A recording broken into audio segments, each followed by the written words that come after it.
ass talking to her. Something back about like, can you please shut up? Okay, I'm gonna be playing ass talking to her and Screaming banshee and other things if you want. So yeah, let's go. can say you have an ugly voice. Okay, welcome back to the video. Today we are playing Airsoft Center and whatever you want me to say. Sets this kid off and he starts screaming even louder now. Like, he was yelling before. He was definitely talking loudly, but now he's screaming into his mic. You know old school microphones? Okay, if you want to join me in Airsoft Center, I don't have a voice. And his mic is peaked. Aussie. Well, I like speaking Aussie. That was born in Australian, you know? I'm not using code UWU. No, never. That's cringe.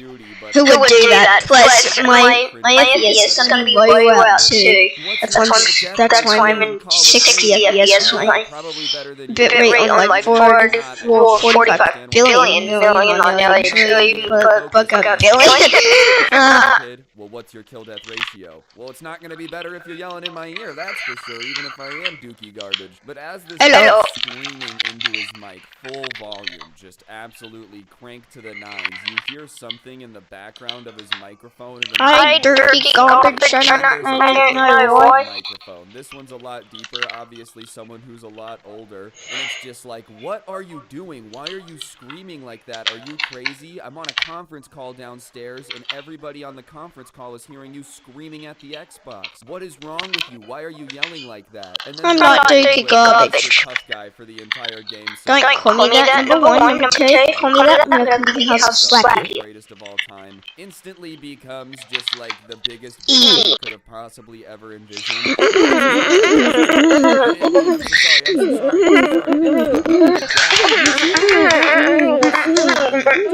Hey guys, can you hear some good music? No, he's telling the truth. I don't know if that makes sense. Okay, one place. He's just kind of asking questions that his son doesn't have the answer to. And so he asks him, why do you do this every day? Every day I have to come in here and tell you to stop screaming at the Xbox. You realize it's not that deep. Like, you don't have to yell at the game. It's not going to make you any better. You wonder why your mother and I don't want to rat type beast. Yep, safely. Rage mode. Yeah.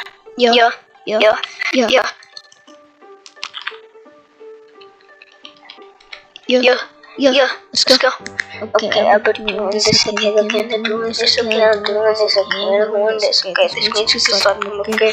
No can happen, no can happen, no can happen, no can. This is my song that I'm not getting copyright, okay, copyright there, healthy, okay, mafia, okay, top gun, is like gun, on my gun, okay, it's a pop gun, okay, hop gun, okay, a gun, okay, don't care if you can be gunned, you're gonna die, okay, that's pretty much how it works, okay, you wanna don't, okay, no. You wanna talk, this is how you work, okay, if you wanna do this, okay, we have allies, okay. Like, all of Americans are allies. It's not so easy. Okay, Venom 6-1.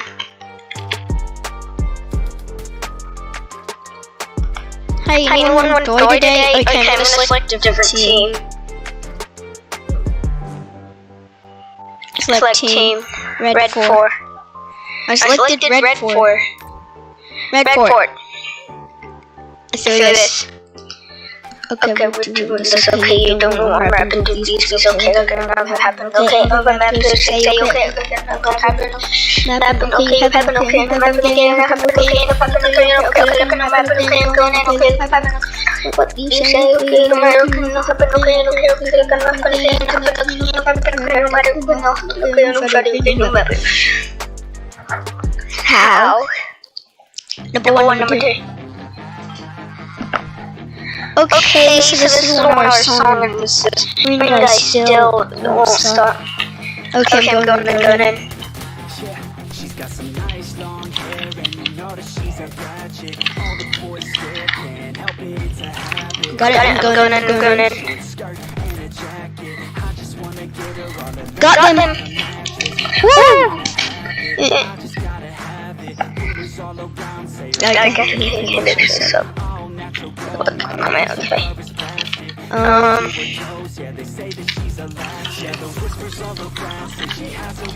Oh, I was close. I got close.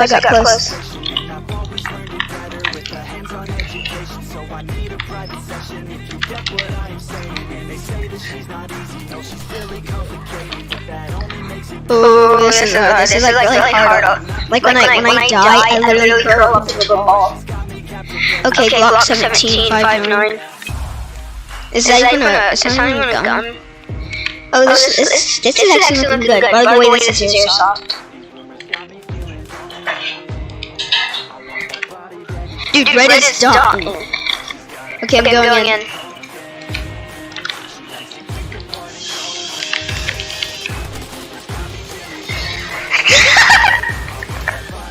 Oh no, got him.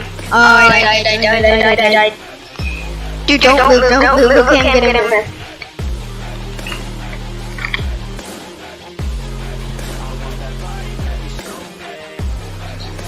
Clear. Area clear. Back up.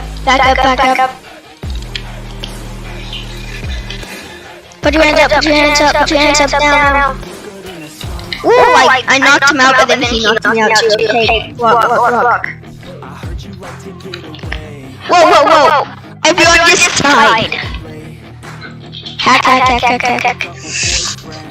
Oh yeah, probably because the game is restarting.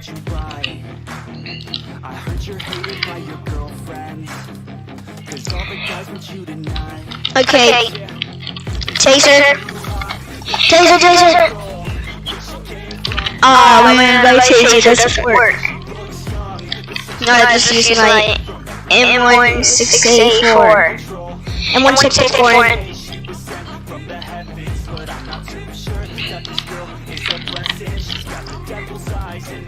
Ooh. This game's like really good. They're like 1,000 points, but the enemy's winning, so we gotta go.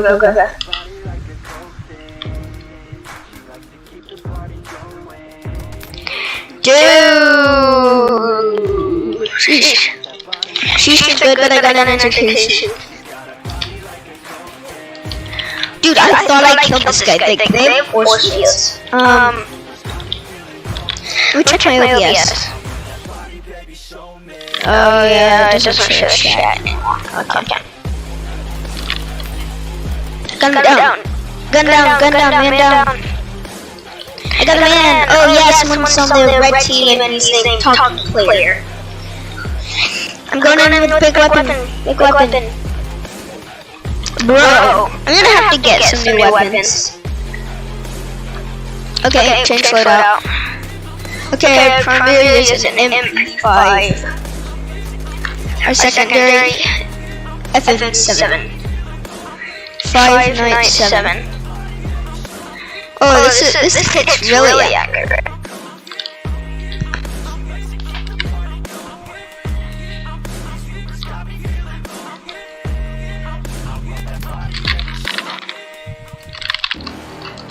Oh, yep, I like this one.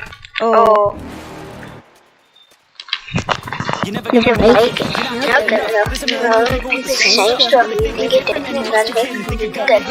Just show your hands possible. There's no problem. This is the stuff you gotta say to say. Who the fuck are you to tell me what to do? I don't give a damn if you say you disapprove. I'm gonna make my move, I'm gonna make it soon. And I'll do it. Wait, how? Cause all these opinions and I'm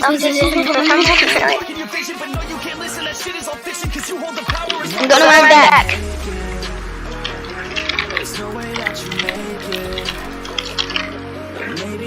Kill him.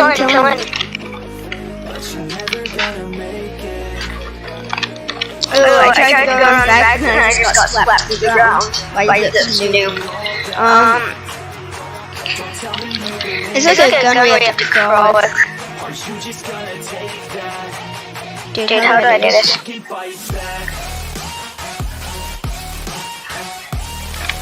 Oh no.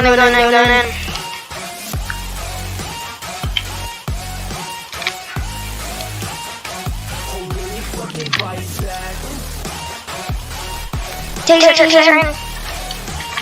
Got him. Who wants it? You ain't gonna make it. You ain't never ever gonna break it. You can Woo! I fought it. Yes, I know AK-47 is best.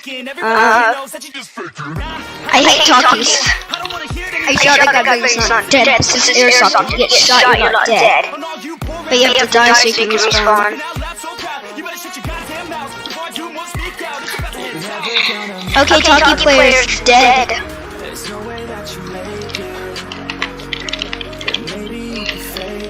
Gunner with an MP5, you can't trust it. Hey, do you want shaders on? Because I got some. Bloom and lens flare. Yep, this is good. This does lower my FPS like 10 times lower, so yeah. Just... Oh yeah, I forgot my bullet hole.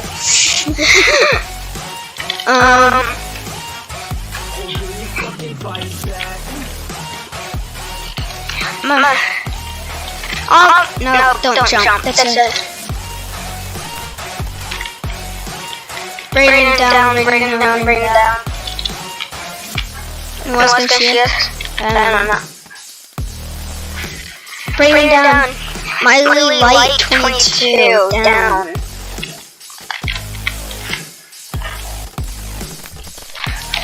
Alex the garbage guy down. Am I gonna shot at? Armored Bear down. Ooh, but I died. I did good. I'm doing good. The ally has 10 points, the enemy has 106. Wait, the only thing I know is one up more. Okay, I'm back up. Listen to the nose, I just wanna keep moving. Keep my head up when I act. Head up, that's the I got Aiden down. Okay, I'm gonna get a new set of weapons because I'm getting tired of these.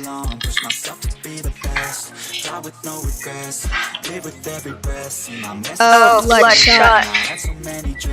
And G19. Have I had G19 before? Yep, but this one looks good. It's too low for so yes. Yellow's dying. I'm medicine. I'm genuine.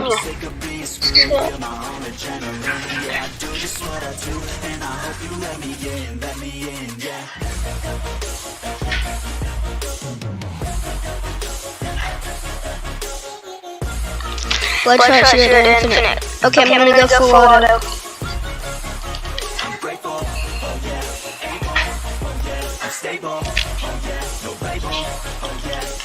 Dude, my head! Okay, the bloodshot is just horrible.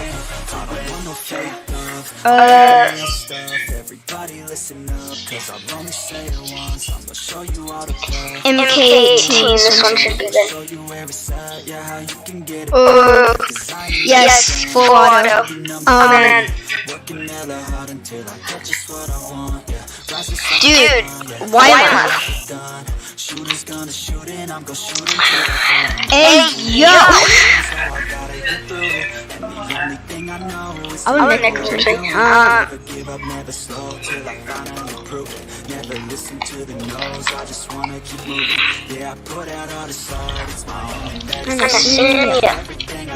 Okay. I can't die today.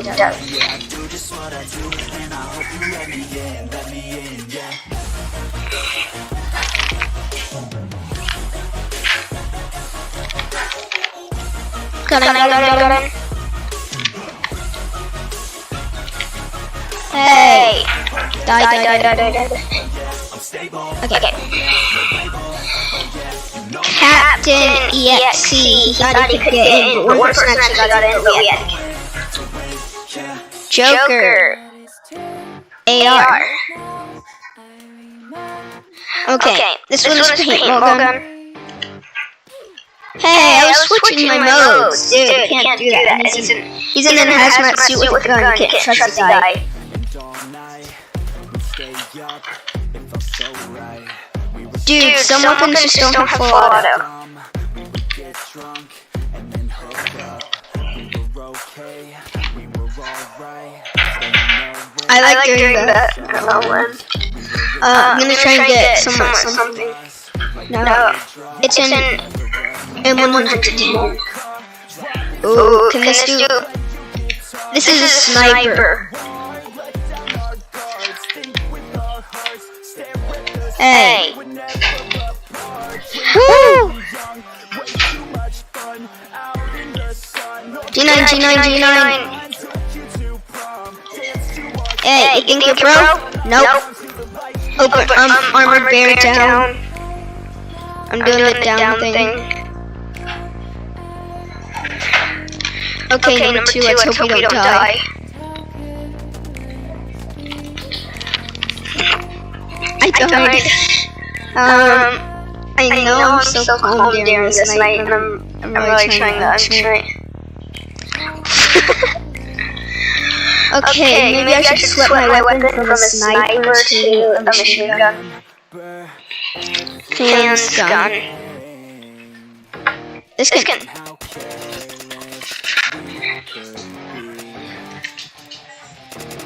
Okay, I'm not doing full auto. Hey, you want me to do that full auto skit? Ooh! Dude, I just need some blood on this skit. Hey, this is good. I take this music.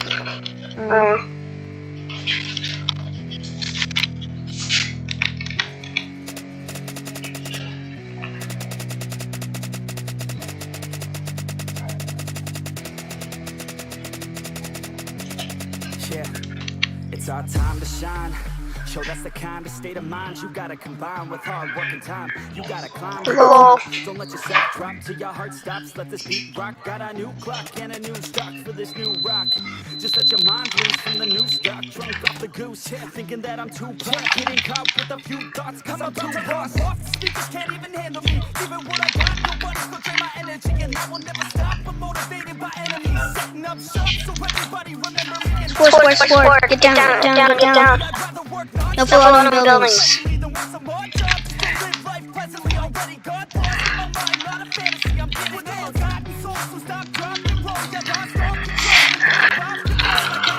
think I'm safe here. I'm in the corner. Hey! Oh, he got karma. He died from an airsoft gun again. I'm playing airsoft in Roblox. I can't find a good weapon in this game though. I'm gonna try and find a secondary weapon. Viper Wave. Ooh, this is neon. I love it. Hey. Hey, what am I doing here? I have no idea. All I know is that this is what I'm gonna do. /E dance.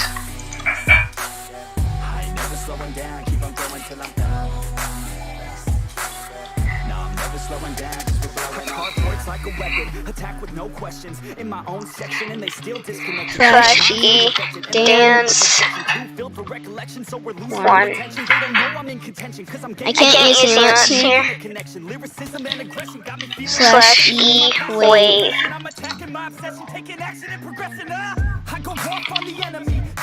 Okay, let me see if I can. /E dance.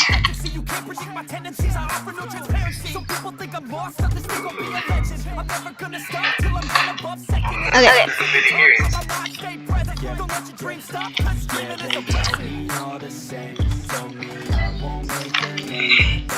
Oh. Okay.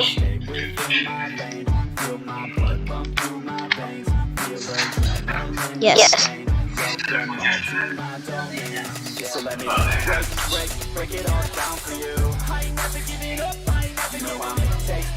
Taking that crown from you. I ain't worried about you. So let me break. Okay, sniper waves. Okay, clear Viper Wave. Taking that crown from you.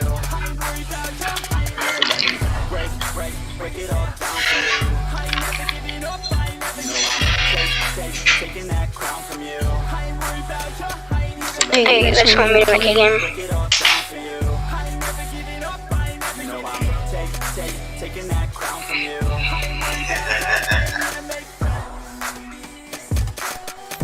Killed.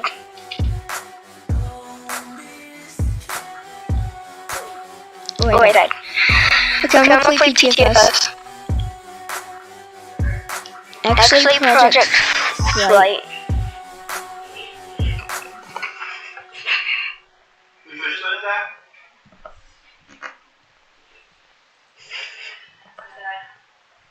Okay, sure, no problem. Cars. Red 5. Well, this room's a mess.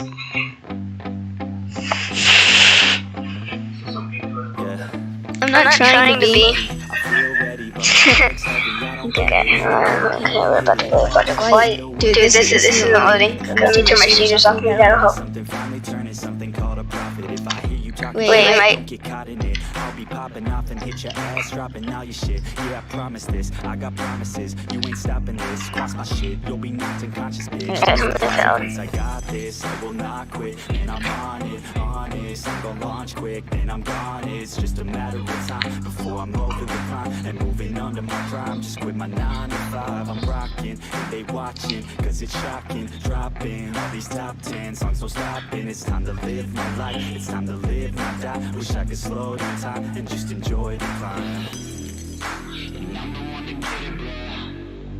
I swear to God I get it right. So don't just let me get it. Yeah, let's go. I'm gonna get it. Yeah, I'm the one to get it, bro. I swear to God I'll get it, bro. Hey, I ain't never giving up. Yeah, I never give up. I got this, man, I got it. I will not quit, I'm on it. Never rock it. Got the block lit, I'm toxic. Spitting logic, make them nauseous. Honest, can I stop this? Never cautious. We have white time in this game now, and we have coins. Looks like there's an upcoming update. Yeah, it froze. There's a crash. Hey. Okay. Where's my elevator? Okay. Can I fly?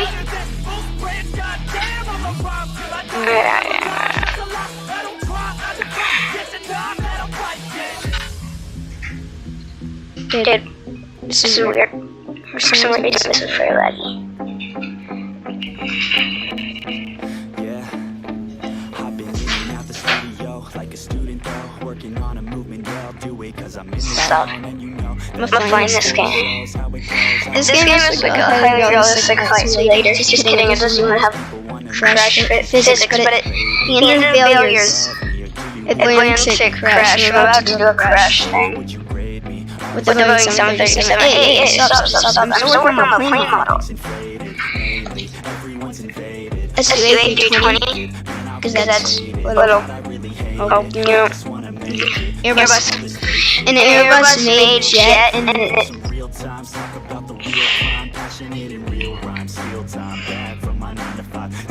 I have a feeling.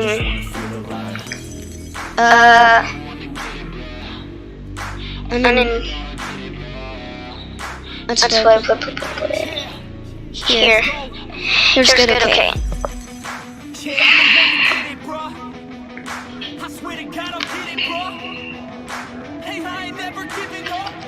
Okay.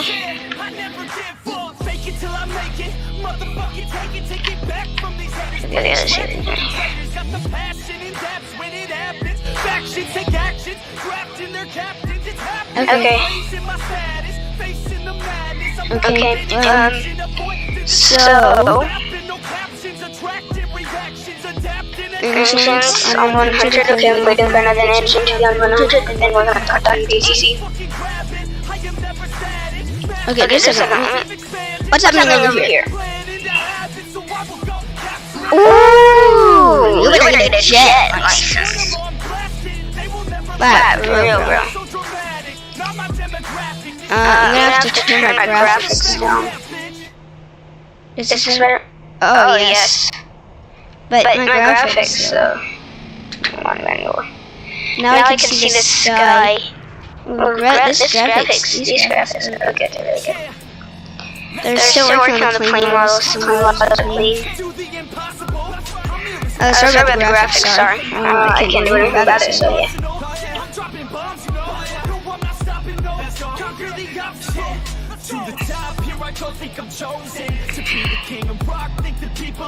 Nah, time. That's my favorite time. Okay. Sometimes I think that I'm unstoppable. Ready to go, man. Okay. Let's do this. Taxi lights on. Push back. Okay, we're about to go.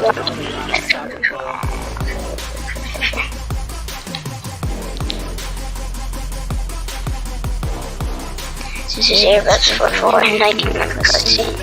Taxi runway 36R, runway 36R. And we're gonna be taxiing out for Bravo. Charlie Bravo, taxi clear. Yes, aviation. Clear rest of aviation. Do these wheels spin? And if they don't, I spent 50 Robux on this, by the way. I could've just wait. I could just wait until a couple years, but nah. I can't wait a couple years.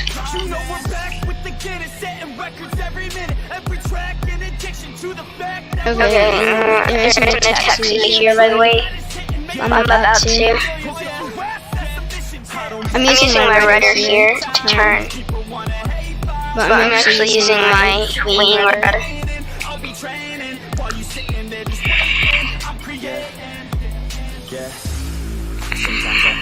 Okay, navigation lights on, requesting to take off, clear.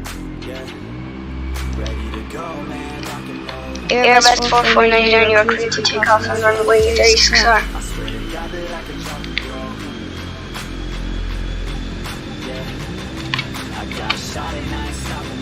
Okay, flaps.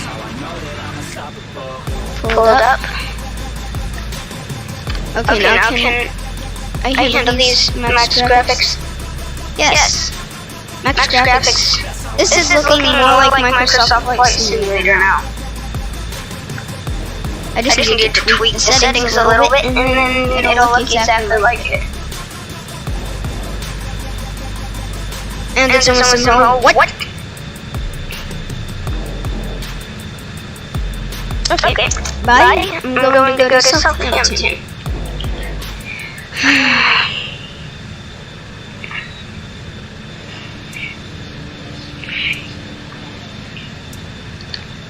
I'm going to be tweaking the settings a little. Should do that to save.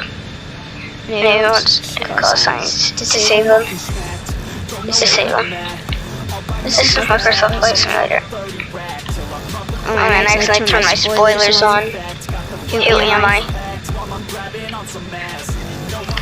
My flaps are still up, okay.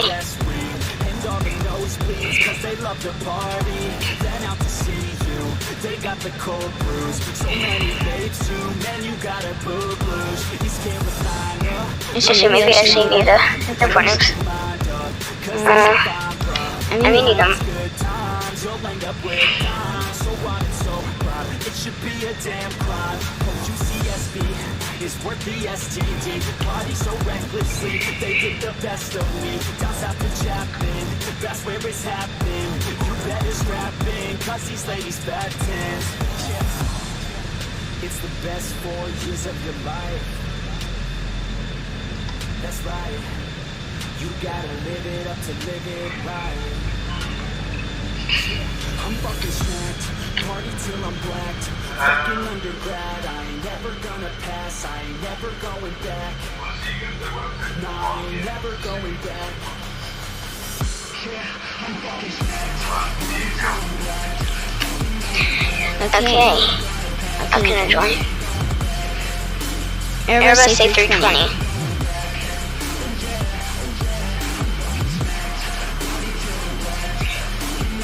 This is laggy.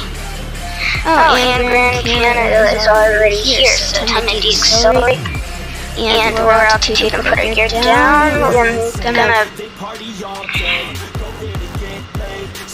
put our spoilers up. I need to go down.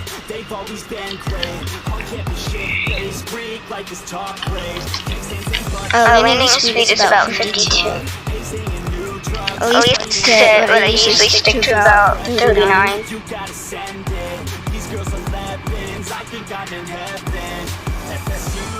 Altitude going down by a second.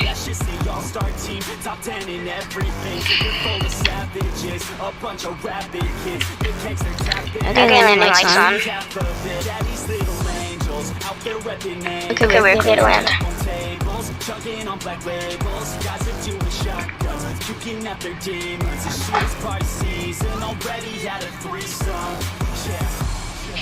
It's the best 4 years of your life. That's right. You gotta live it up to live it right. Actually, maybe I should. I'm fucking snacked. Party till I'm black. 100 above. Fucking undergrad. I ain't never 15, gonna 40, pass. I ain't 30, never going 20. back. Retard, retard, No, I ain't retard. never going back. Yeah, I'm fucking snacked. Party till I'm black. Fucking undergrad. I ain't never gonna pass. I ain't never going back. No, I ain't never going back. Oh yeah, oh yeah. I'm fucking snacked. Party till I'm black. Fucking undergrad. I ain't never gonna pass. I ain't never going back. No, I ain't never going back. Oh yeah, oh yeah. Let's go.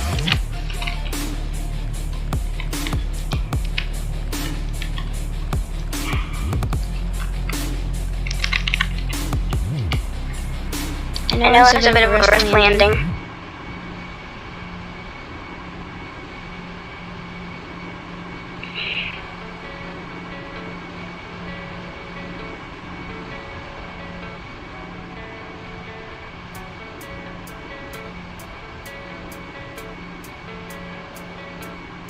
Yeah, I don't believe in destiny. I just do what's best for me. Don't listen to my enemies. They're just full of jealousy. Yeah, this legacy.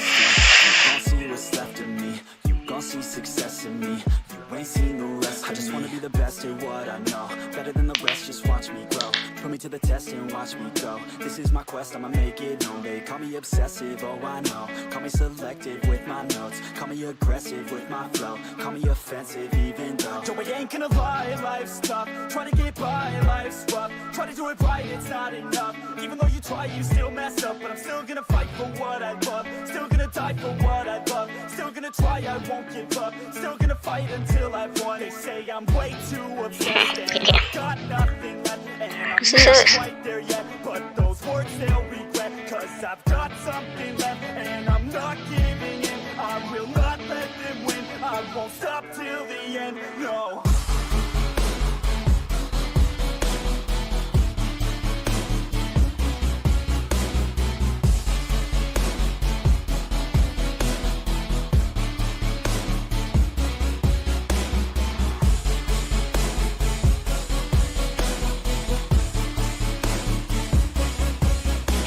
Okay. We're now gonna be at Great Rock 40, it'll be scary. Oh man, I can't do max graphics, my graphics are okay, maybe I should turn my graphics down. Auto graphics.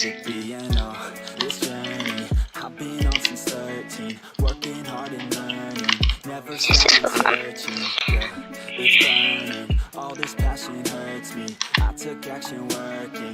I grab my mouse system. That's not me doing it. I know how to do it though. No, I'm not alright, I'm just barely getting by. But I'll tell you I'm just fine, so you leave me alone. They say I'm way too obsessed and I've got nothing left. And I'm not quite there yet, but those words they'll regret. Cause I've got something left and I'm not Man, it's just been a long time. I won't stop till the end, no.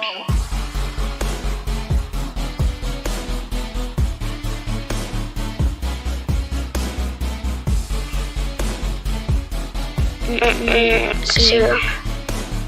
A robot gun camo. I like the robot gun, okay.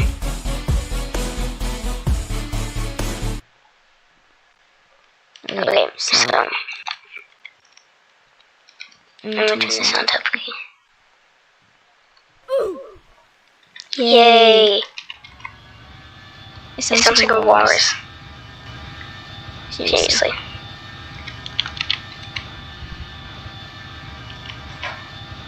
Did they update this?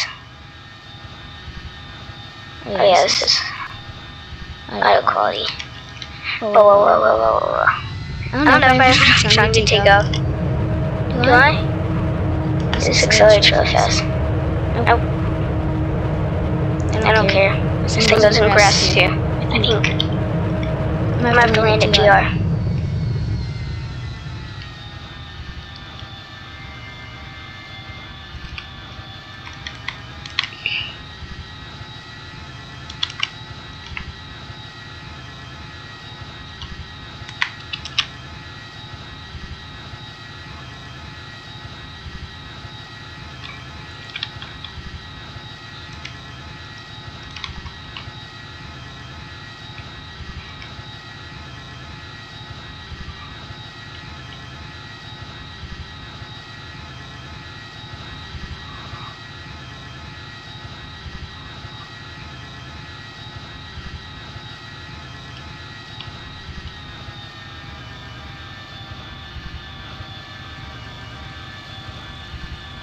Butter.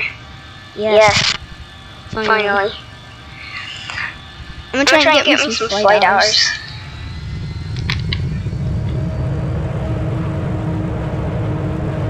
I tried to take off from this short of a runway and it doesn't work.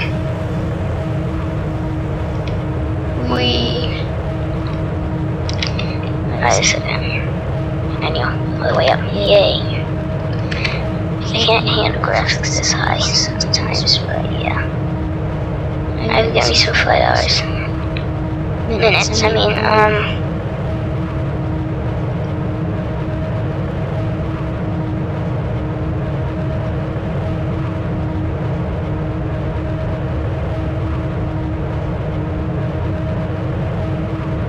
I need 2 more flight minutes.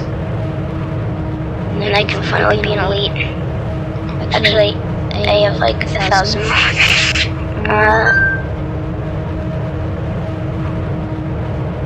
Okay. I'll be waiting.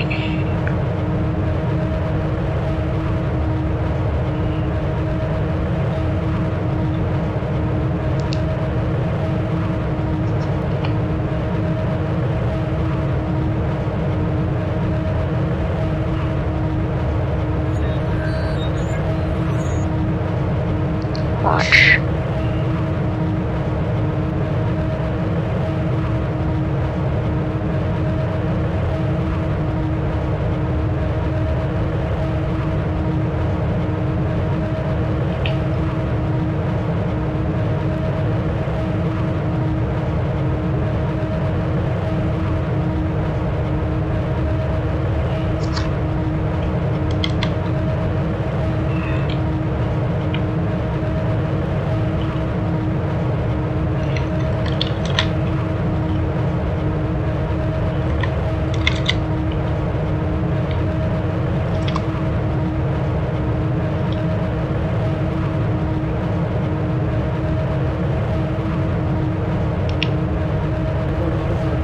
Oh yeah, of course. Alright, pay attention. Sam's about to bow you. Wow, yeah. Waiting on a plane. Gonna take me down to Margaritaville so I can be super cheesy. Get it? See what I did there? So when you dry fire a boat, the limbs vibrate, that causes the foam to vibrate off the edges. Also, when you pull back and recurve, the string goes off the ends of the limbs here, which causes it to rip off the tape and take it fall off. I hate acting, but don't tell anyone else that.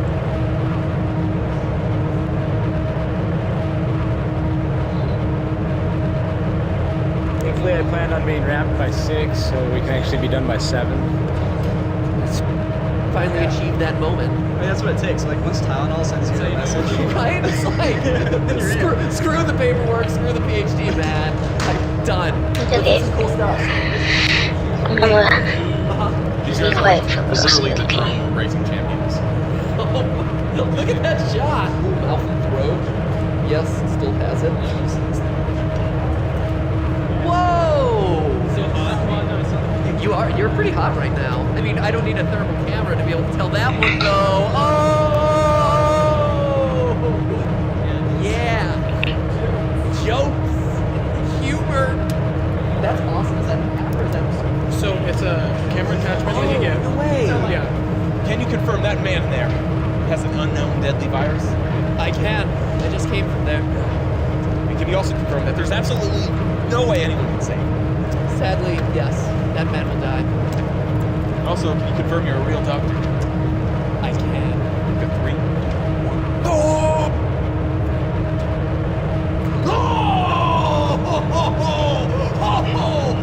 What?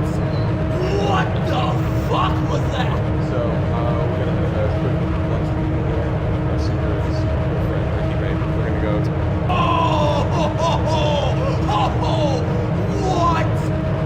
What the fuck was that? So, we're gonna have a quick lunch meeting here. Our super friend Ricky Ray. We're gonna go talk about other big project ideas. You guys might be familiar with. We've been working.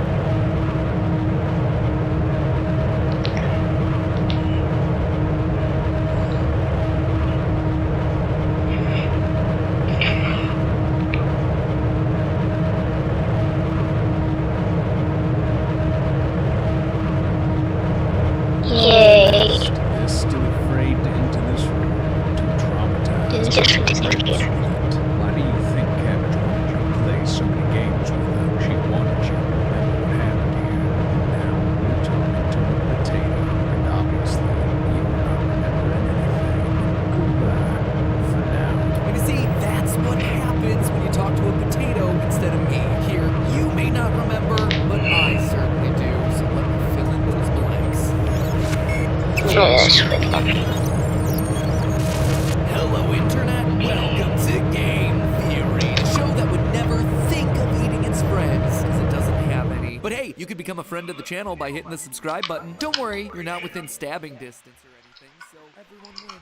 Last time, we began to dissect the tasty lore hidden inside of Cooking Companions, a game that begins as your classic dating sim visual novel and ends with an anime knife fight set in the basement while an audience of sentient vegetables root you on. Also, cannibalism. A lot of cannibalism. And although that was already plenty, there's even more going on beneath the surface. Last time, we discovered that our 4 companions were actually refugees escaping from Ukraine during the horrible famine known as Holodomor. We also figured out that we play as the old hag Baba Yaga, a character from Slavic folklore who asks you one question and then eats you when you answer wrong. Spoiler alert, these guys answered wrong. But even that doesn't appear to be the whole story. Although we appear to be the Baba Yaga, it seems like there might have been more Baba Yagas before us. There's one key line from our talking vegetable friends that makes it seem like if we lose, our cannibalism companion Karen will take our place.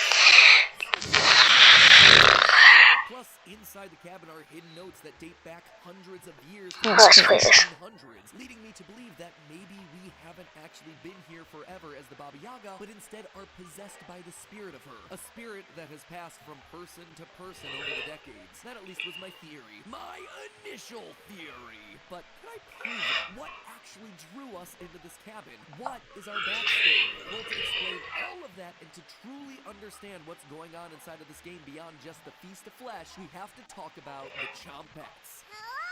These guys are all over the artwork for this game, and you can see why. The kawaii little edibles lighten up what would otherwise be a completely grim horror story of starvation inside of a stranded cabin. In total, we have ourselves 5 key members of the Chompettes. Cabbage, leader of the group who likes to organize games for the others to play. Onion, the comedian, though not sure calling us Stinky over and over again is actually that funny. Bread, the lover of puns, the vaguely threatening raspberry, and the grumpy, non-participatory potato. There's also frequent references to a missing 6th Chompette Cornbread, but he's not around anymore. Throughout the game, these guys pop in to make jokes, unlock new recipes, and generally comment on your declining mental stability. So, are they real, or are they just figments of your imagination? Even the player character asks this question the first time we encounter him in the game, and the answer is unclear at best. No one else seems to see him, and when we begin to pass out towards the phase into existence, feels pretty obvious that we're just going mad, right? Then again, they can also keep drawers shut, slam doors, and have even made mouse holes to travel unseen throughout the cabin. Plus, we're told Potato blocks those same mouse holes with rocks in New Game Plus, so they're not only able to move rocks, but also apparently can't pass through them. But the answer to what they really are seems to come at the end of that New Game Plus. After killing an enraged Karen down in the basement, we actually get a little cutscene that shows her lying on the ground, eyes widening as she dies, only for it to then cut to the Chompettes welcoming in a new vegetable turn-up to the group. Though this new Chompette is labeled as a he, the editing makes it very clear that it's meant to be Karen. But then why would she, of all the people, become a Chompette as opposed to everyone else that we've seen die throughout the game? Mariah, Gregor, and Anatoly all die in the game, but they only haunt the cabin as spirits. They don't form some new food group meant to chase us around, so what's going on here? Well, several times throughout the game, both the spirits of our dead companions and the Chompettes make mention that, quote, those who die in the cabin are bound by different rules. The rules are different for people that die in the cabin. The lucky ones are dead when cooked. The important word here is in the cabin. Earlier in the game, Mariah and Anatoly both leave the cabin in search of food. These moments are emphasized by a little jingle and the explicit words, character has left the cabin. Pretty hard to deny what's going on in those moments. As for Gregor, our third companion, well, yes, he does die inside the cabin. It isn't by our hand. It's by Karen. Mariah, Gregor, and Anatoly are haunting the cabin because of our guilt, but Karen died inside the cabin's basement from stab wounds we inflict, which is why she then becomes a Chompette. This in turn suggests that all the other Chompettes must function the same way. Previous victims of the Baba Yaga also murdered within the confines of the cabin. During the hide-and-seek section of the story, we find Onion in the bedroom, and he tells us this. I'm sorry to hear about Mariah, Anatoly, and Gregor, but yikes, that's 3 people gone in less than a month. Not as bad as 5 people in one night, though, right? 5 deaths, 5 Chompettes. Pieces seem like they're falling into place. We even get this line from Onion during the fight with Karen in the basement. Just finish this in one swift motion, like with Potato. We killed Potato in one move, something that Potato confirms during his ending. Looting it from my corpse and hiding it in a drawer. Murder and theft in one day. Wait, what? His knife? So far, we've seen Cabbage refer to it as our knife, and we only ever asked him to give us back This is where things really start interesting. I mentioned last time how Potato really is the oddball of the group. While all the rest are willing to play along with Cabbage's games, Potato regularly stays silent, or else kills the moment with an offhanded comment, bringing everyone flashing back down to reality. In one of the game's many endings, he says that you should both leave the cabin to feast on all the people of local towns together. He also is the one that gives us the slaughter stew recipe, the only outright cannibalistic recipe in the game. On top of all of it, during one of his survival lessons is an in-depth analysis of the Harris-Benedict equation, which calculates how people starve to death. A totally normal, not serial killer thing to do at all. And if none of that was explicit enough, Potato even says, I wouldn't miss a killing for the world. This was his cabin. Potato was the Baba Yaga before us. Remember those notes that I've been mentioning from around the ones that you can only get on certain days and certain places after multiple clicks? Well, the last note we get tells us this. June 26, 1862. Another body of a child was discovered within the city of Zakopane, with the remains stuffed into a barrel full of potatoes. This marks the 4th victim by the butcher of Zakopane in less than a month. Potatoes, you say? That's not the only connection to our good friend Potato either. During the Chompette cooking courses, another post-game mode made available after you get your first ending, while the others are reminiscing about school, Potato tells us that he dropped out of grade school so he could work at the butcher, to which Bread replies, explains everything so far. Potato was the butcher of Zakopane. As Onion says, I wouldn't call him a change of heart, because he never really had one, Potato. And we know we can't be the butcher. Based on another of the hidden notes inside of the game, we know the butcher was, at one point, summoned to court. But as Potato himself says, it's a shame you never went to trial for anything. But then, who are we? How did we get involved in all this? Well, we were part of the original group of kids that become the Chompettes. During the final fight, Bread asks us a very interesting question during our fight with Karen. Why did we come here again? So that explains Potato. Notice the use of the word we.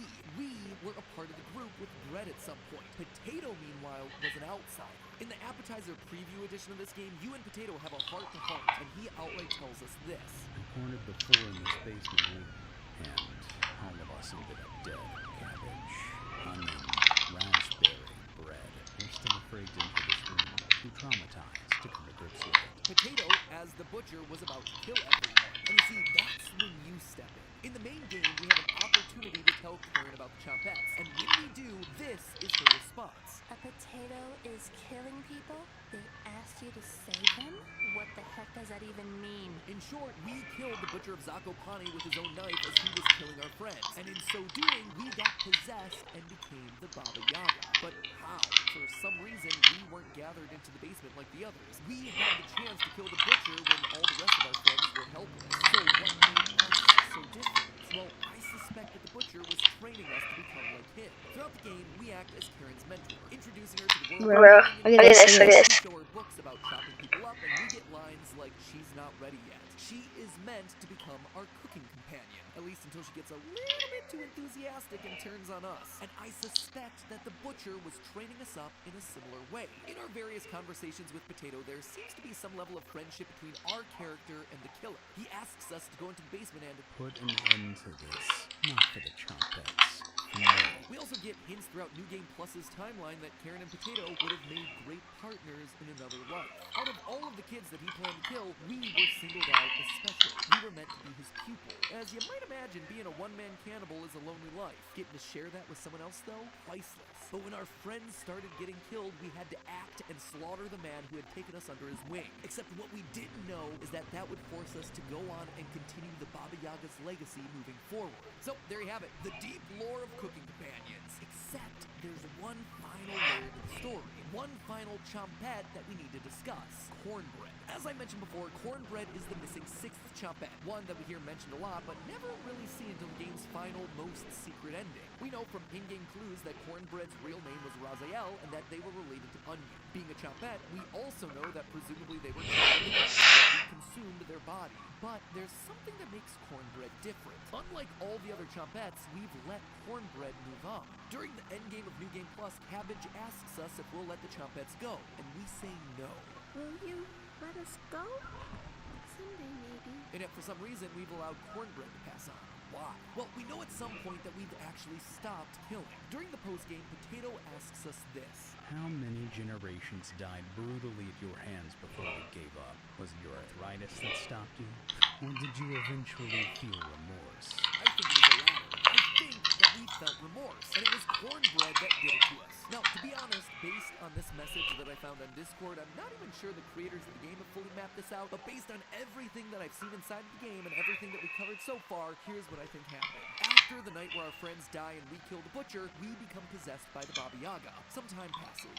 We're still in the cabin, alone and hungry. But then, a new child stumbles in. Someone we know. It's Onion's relative, Raziel, looking for his lost family member. We bring them in, and they stay for a while, telling us countless puns, just generally being fun and bringing joy to our otherwise lonely life. Raziel gives us hope, shows us that there's no need for us to kill, that we can become normal again. But eventually, the hunger sets in. It can't be quelled. It can't be stopped. We resist it, but at some point we succumb to the Baba Yaga's need. We kill Raziel in a moment of weakness. He wasn't meant to be there. He wasn't meant to die. We just couldn't help ourselves. Out of regret and out of self-loathing, we eat him. We eat every last piece of him. And then we let him go because he was innocent. Because he reminds us of our weakness. Because we can't bear to be a prisoner. We let him move on, and we keep all the other chompettes here because too afraid to be left alone. We keep the rest of the chompettes here because they don't come with the extra burden of guilt. And so there you have it.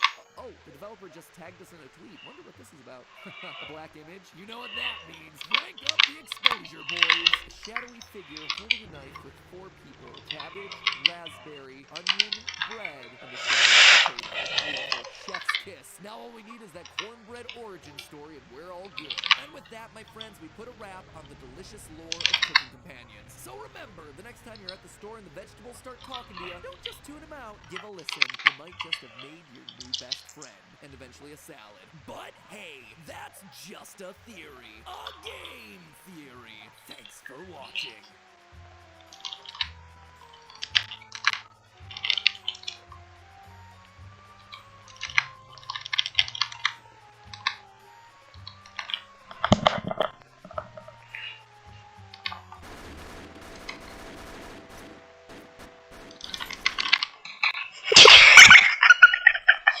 don't we just save someone and this random noob in Roblox came and shot us all? He's fun. Because I definitely missed you. I've been watching you, you know, through the screen, watching you do things. Don't be shy. It's okay. No, and I died. I hate this. We get to spend this time together, just you and me. How did I do? Was it perfect?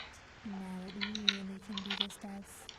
And look, dinner's already served.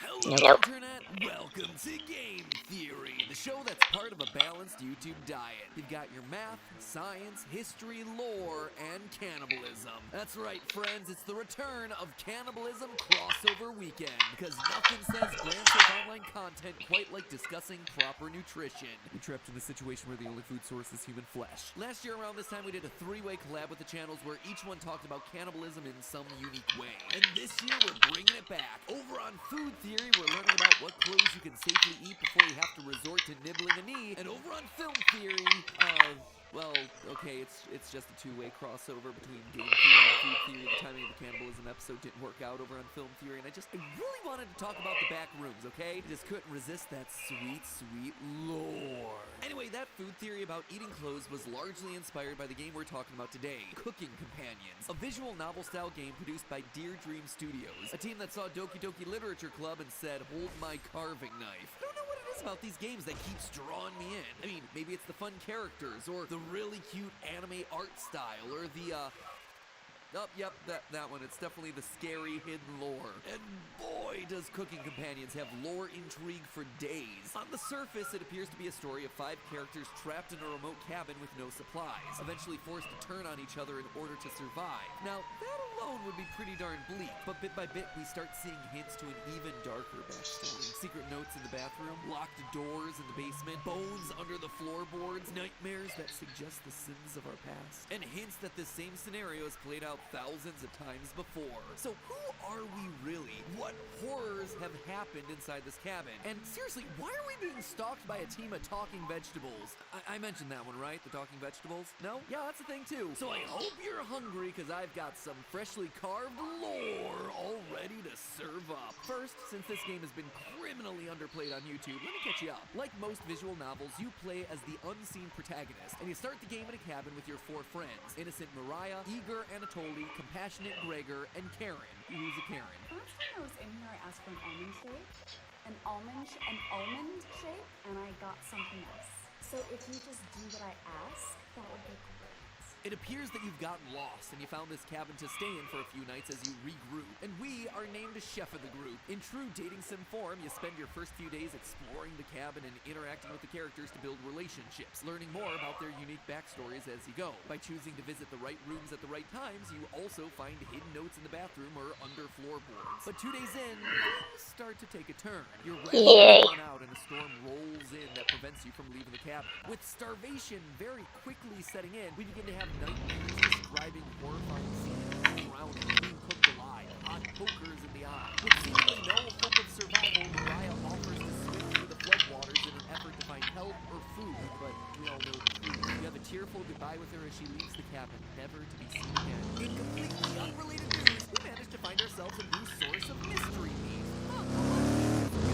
Good night. That mystery meat can only last for so long. One by one, we lose people from the cabin. First Anatoly, and then Gregor, leaving us alone.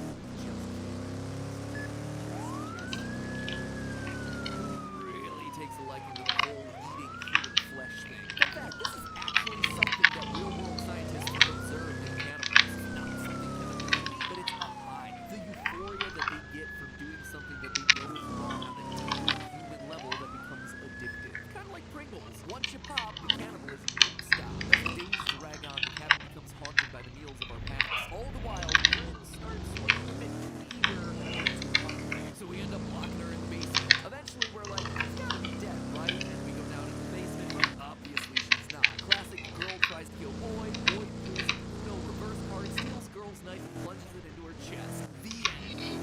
So I thought. I actually finished my playthrough on GT Live before getting to the final twist because I am a big brain gamer.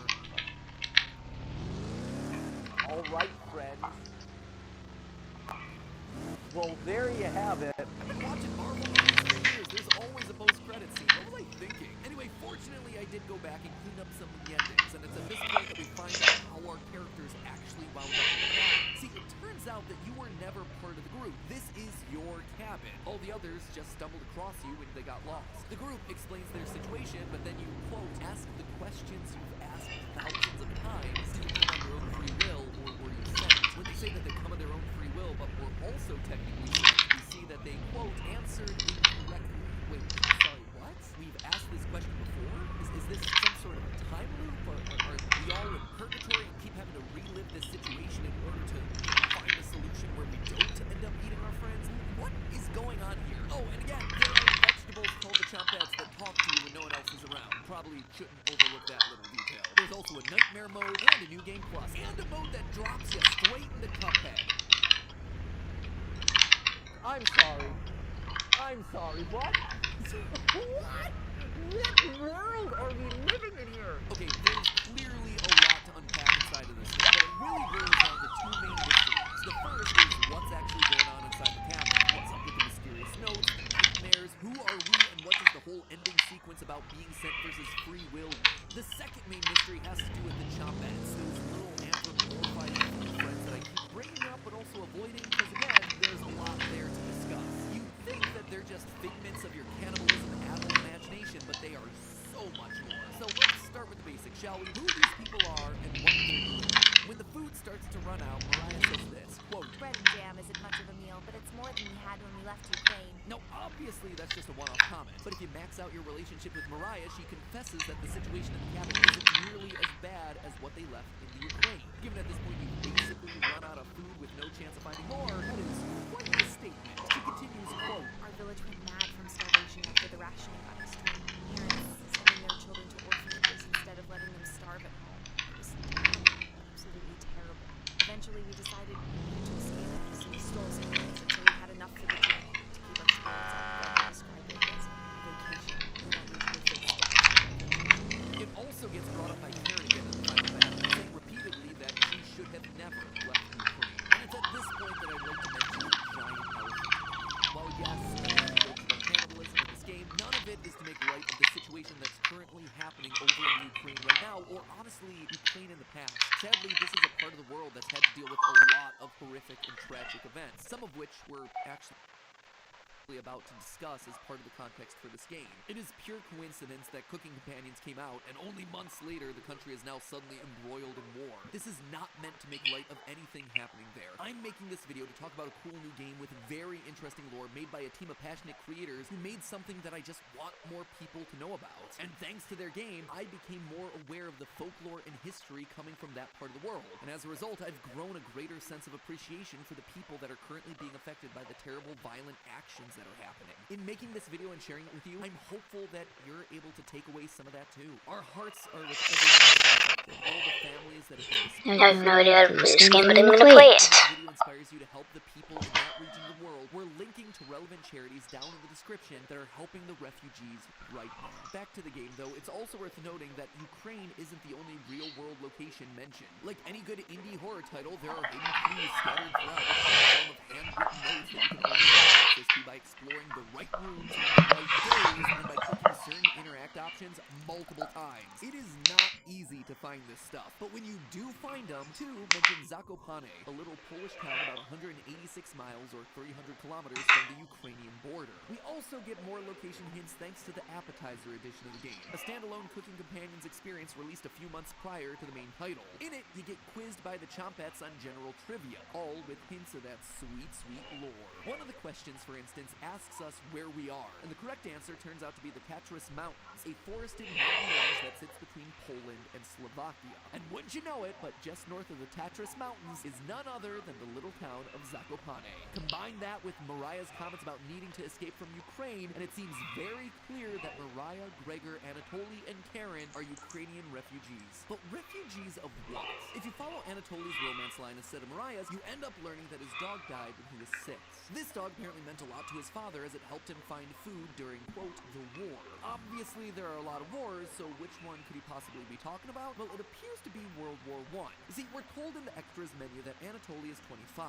With World War I being between 1914 and 1918, that would mean the game likely takes place between 1933 and 1937. And all of this lines up with the very real, very tragic event in the history of Ukraine known as Holodomor. Holodomor is a film that took place in Soviet Ukraine between 1932 and 1933. Its name is a term derived from the Ukrainian words for hunger, holod, and extermination, more. And it was just as brutal as Mariah described. To grossly oversimplify the events here, dictator Joseph Stalin aggressively seized control of the farmland from personal property in order for it to be controlled by the communist Soviet government. This collectivization movement failed to do to government disorganization, which destroyed rural economies and led to massive food shortages across the country. When peasants started to rebel against these policies in Ukraine, especially in provinces that had previously fought against the Red Army during the Russian Civil War, Stalin decided it was time to crack down and assert control by creating blacklists of cows that wouldn't receive the government-controlled food. Police were also sent to ransack homes and take anything that was edible: crops, personal food supplies, pets. In the end, at least 5 million people died of hunger resulting from the Great War.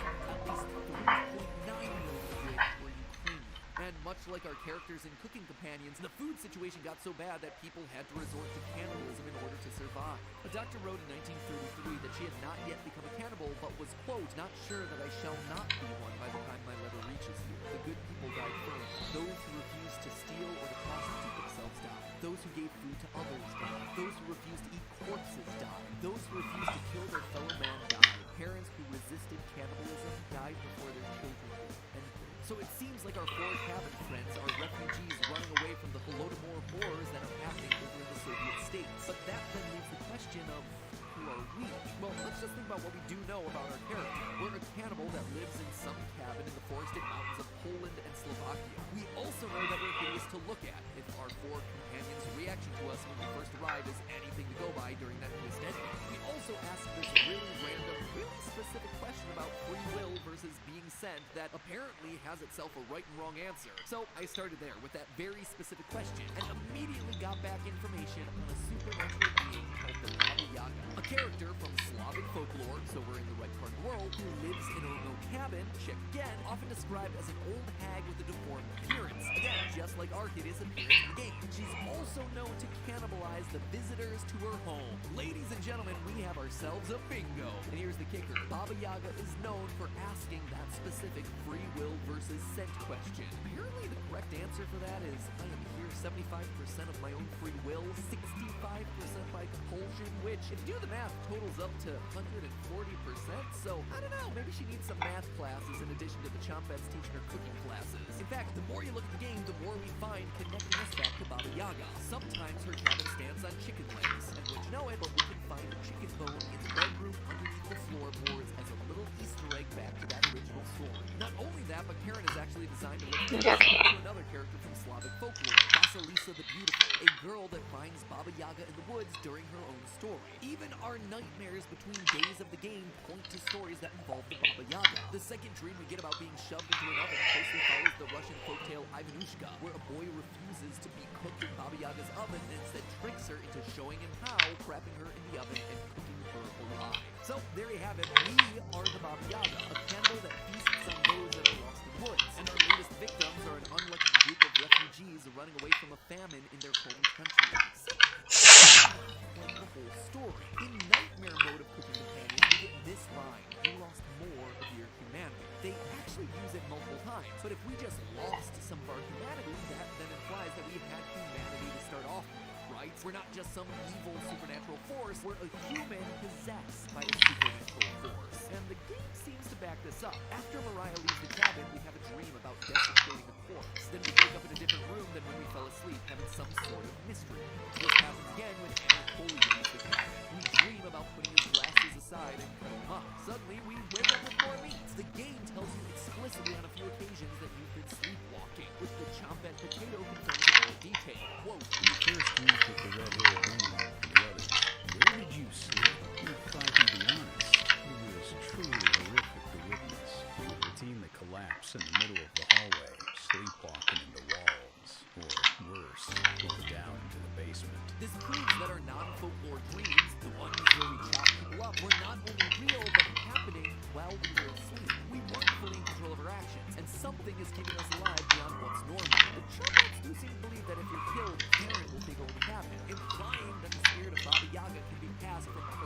person in order to protect the cabin and the spirits that reside in it. So that just leaves us with one final question. How did we end up with the power of Baba Yaga? If we were potentially going to pass it on to Karen if we lost the final battle, then wouldn't it make sense for us to have gained it from someone before us? Well, fear not, dear theorists, because I'm pretty confident that I know how we got here. And it has everything to do with the most iconic characters from the franchise. Characters that you'll notice I still really haven't mentioned all that much today. I'm talking, of course, about the Chompettes. More specifically, I think Potato is the key to this whole thing together. He feels like the odd one of the group, not wanting to participate in the other Chompettes games. He knows a lot about the caloric needs of the human body, and he gives off some strong murder vibes. Let's just call it a hunch, or maybe the fact that he gives us a secret recipe explicitly called Slaughter Stew.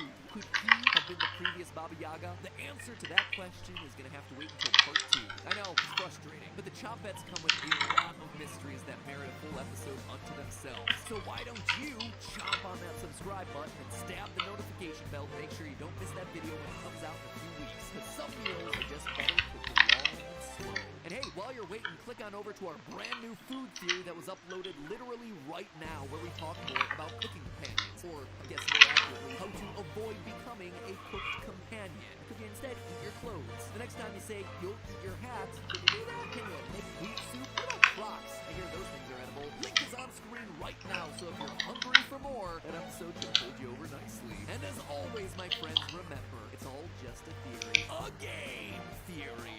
Thanks for watching.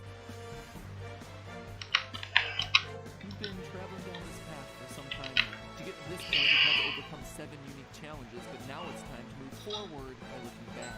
Rewinding through all the puzzles you've faced thus far, going back beyond what you even thought was the beginning, even past where you started. You're confused, but you press onward, not because you want to, but because you need to. You must uncover the secrets of the old data. Game developers, spies, even one of the most dangerous men in history have all died because of its contents. Hopefully your fate is different from theirs.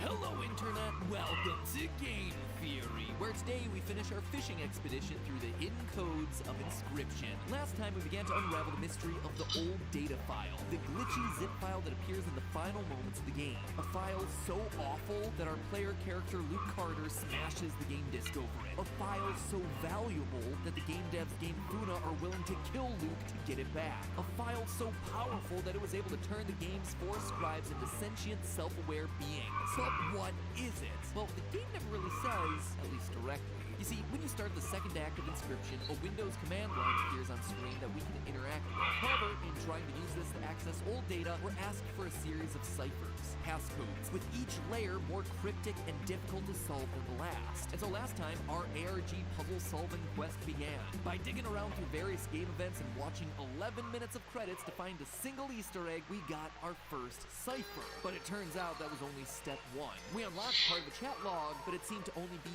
one part of a 3-way conversation. Hidden inside of that was another series of clues leading to the next part of the cipher.